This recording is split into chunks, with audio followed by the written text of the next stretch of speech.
let's talk about how you can get your toddler to stay in their room during the night.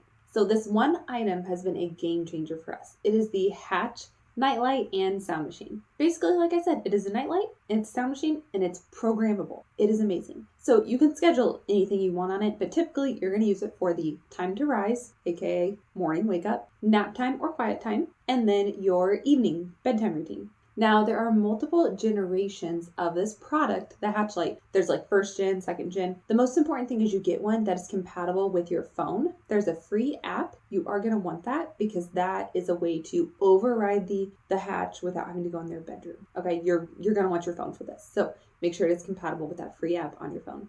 Now, I do want to start off by saying this is not a must-have item. You do not need the Hatch Light to raise your children. If you are on a restrictive budget, this might not be the right thing for you to get, okay? And that's perfectly okay. However, if you can't afford to get it, I truly recommend it. I am a thrifty mama. I don't get a lot of fluffy or luxury items. I try to stay pretty darn basic, but I like this one. We branched out, we decided to get it, and I have zero regrets about getting the Hatch Light. We have one in each of our children's bedrooms, and we absolutely love them. If you want to do a deeper dive into the features of the Hatch, I go into that more specifically in another video. I will link that at the end as well as in the description. This one is more of how to use the Hatch Light. I'm going to touch on the features as I'm going through this, but that's not going to be the main focus. So one thing I want to first start off with is if your baby is still in the crib, that's a great time to introduce this. With our first, we introduced it in the crib, and then with our second, we did, of course, as well. But with our first, we got this because they were still in their crib, and baby number 2 was on the way. And our schedule wasn't quite as consistent as I wanted it before that next baby joined our family. So we got the Hatch. They were still in the crib. They learned what the Hatch meant, basically. It helped us get on a better schedule for our family and get their sleep on a little bit more of a structured schedule of when they get out of bed. So you can teach them that light in a more controlled way versus a toddler that maybe keeps running out of their room. So let's kick it off with time to rise. This is the primary reason we got the Hatch, was that our first child, they were a toddler at the time, they woke up at such varying times. One morning it was 7 a.m., the next morning it was 8:30. And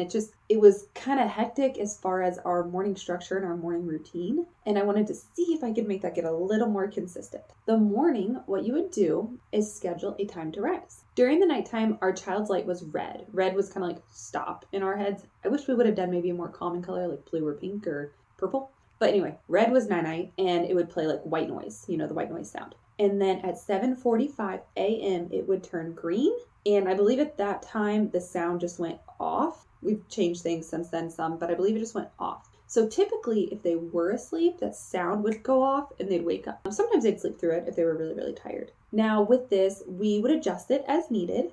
Say, again, that light changed to 7:45, say it was 7 a.m. and they were just in there screaming. They were like, I want up now. I would change the light green on my phone and I would override the schedule and I would go in and get them. Okay, so you can override it at any point. This is not a cry it out system by any means. This is essentially a clock. Babies can't tell time. Kids can't tell time. It's like an alarm clock that we use. If you roll over in bed at 4 a.m. and you see your clock says 4, you go back to sleep. The goal is my child at 4 a.m., they wake up, they see it's red, they're like, no, back to sleep. It's not green yet. Mom's not coming in. So over time, our child started to learn green means wake up and it means mommy or daddy's coming in the room. And red means night-night with the sound machine going, and that means it's sleeping time. And we just started off so simple. So simple. Do not make it complicated. You want them to understand very few concepts. And now your child does not know what time it is. So if I turned it green at 7 a.m., they still thought it was wake up time. They can't tell time. They don't know that it's 7 and that I adjusted it, but they're still learning what red means and what green means. The big takeaway here, if possible, is establishing this before they're in the big kid bed. So what this translated into was our toddler moved out of the crib into the big kid bed and they didn't wake up. Like in the morning, they had learned that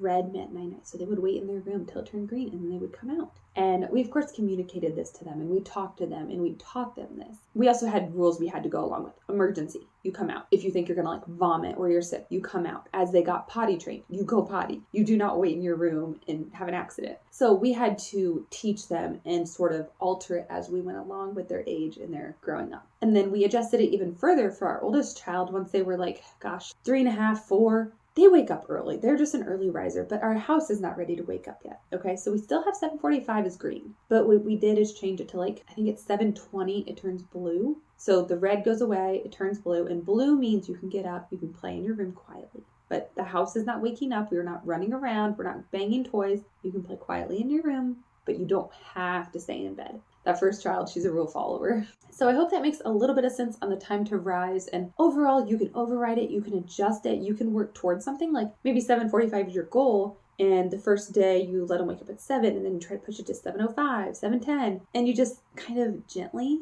work it and turn it into a system as best you can.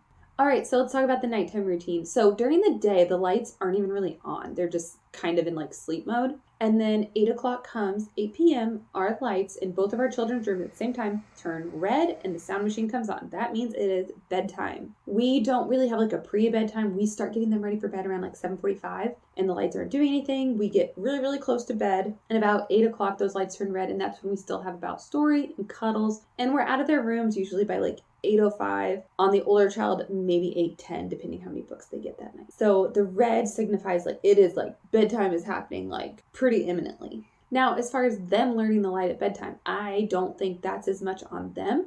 It's on us as the parents, because we're the ones putting them to bed. So it's not as crucial for us in our household. The bedtime light, it just basically tells us it's 8 o'clock and we need to be rolling if we're not rolling. So not a huge deal. You could do a pre-bedtime light, kind of what I was saying, like maybe it turns purple at 7:45, and that means like, hey, it's time to get jammies, it's time to brush teeth and do the bedtime routine. You could do that like a pre-light, or make some music play at a certain time, and that signifies, hey, we need to start getting to the bedtime routine.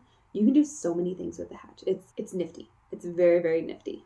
Okay, so nap time. I am down to a 2-year-old that takes 1 nap a day, but their nap is always fluctuating. One day it might be noon when they go down, the next day it might be 1, even 1:30. So I do not have nap time pre-scheduled. I do not have that scheduled in my phone, on the app. It's not in the system. What we do is we use a different way to turn it on. So my 2-year-old, change their diaper, get them ready, and as they're about to go down and lay down in their crib, I go up to their light and I physically tap it. And if I give it a tap to the red setting, it goes into nighttime mode of like it's red and the sound machine comes on. So we pre-program that. So it's got the green tap, the red tap, and then kind of just like the off tap. There's 3 options that we have set on it. And that's something we took the time to set up in the beginning. So I tap, get the light red, put them down, shut the door, and I'm out of there for nap time. Then what we do for nap is if I hear them crying, I will go on my phone and I will override that red and I will turn it to green, which is also on my phone. So basically you can have a pre-programmed schedule that just turns on its own, like that 8 p.m. goes red. You can tap it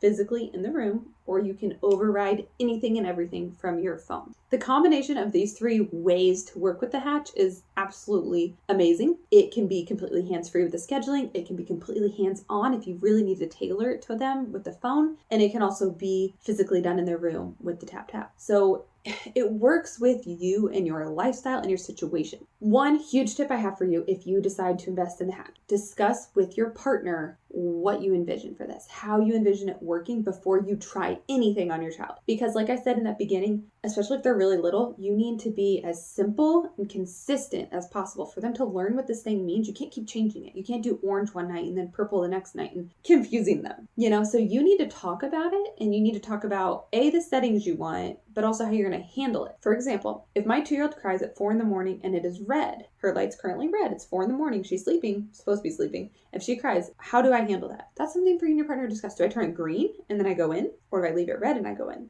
Because like typically we don't go in when it's red. Red means night-night. But if I turn it green, that means wake up. So if my child wakes up at 4 a.m., I go in with it red. That is a choice we made. I say, hey, it's still night-night. Your light's red. It's night-night. And I will rock them and I will put them back down. I do not turn it green because I don't want them to think it is morning. Because guess what? They can't tell time. Those are the kind of situations you want to discuss in advance and how you think you should handle them. And try to have that answer in advance and think about the best scenario for you and your child. So go into it with a plan, try to be consistent with that plan. And if you need to make a big jump, if you're currently going to bed at like 9, 10 o'clock and you want to move it up to 8, work towards it. Work in 10-minute increments, 15-minute. Slowly work towards it. We're not trying to shock your child. We want the hatch to be a positive thing. Also, side note, we never use the hatch for timeout. Like go in your room till the light turns color. No.